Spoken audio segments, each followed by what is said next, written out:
Friends, இன்றைக்கி நம்ம என்ன பார்க்க போகிறோம்னா பாஸ்தா, இனிப்பு பாஸ்தா தான் பார்க்க போகிறோம்.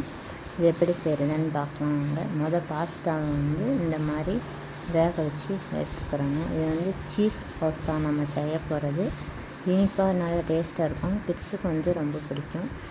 ஒரு சட்டியில் தண்ணி வச்சு அதில் நம்ம தேவையான அளவு பாஸ்தா லைட்டாக உப்பு போட்டு ஒரு அரை ஸ்பூன் எண்ணெயை விட்டுக்கிட்டோமாக்கும் ஒரு 5 மினிட்ஸ் வெயிட் பண்ணால் அது வெந்துடும்.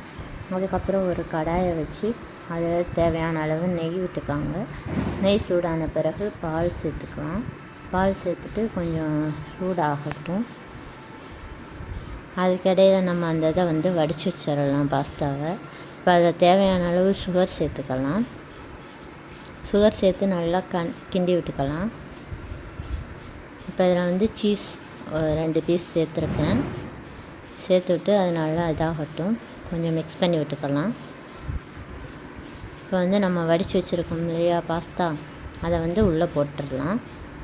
போட்டு நல்லா கிண்டி விட்டுட்டு ஒரு 5 மினிட்ஸ் கழித்து மறுபடியும் நம்ம எடுத்து வச்சுருக்கோம் இல்லையா சீஸ், அதையும் போட்டுடலாம். போட்டு மிக்ஸ் பண்ண பிறகு நல்லா கொதி வரும். அந்த டயத்தில் நம்ம கண்டென்ஸ் மில்க் சேர்த்துக்கலாம். அவ்வளோதான் ஃப்ரெண்ட்ஸ். பார்த்தீங்கன்னா நம்மளுடைய சீஸ் இனிப்பு பாஸ்தா ரெடி ஆகிடுச்சு. சாப்பிட்டு பார்த்து டேஸ்ட் எப்படி இருக்குன்னு சொல்கிறேன். டேஸ்ட்டு நல்லா இருக்குது. நீங்களும் இதேமாரி ட்ரை பண்ணி பாருங்கள். ஓகே, பாய்.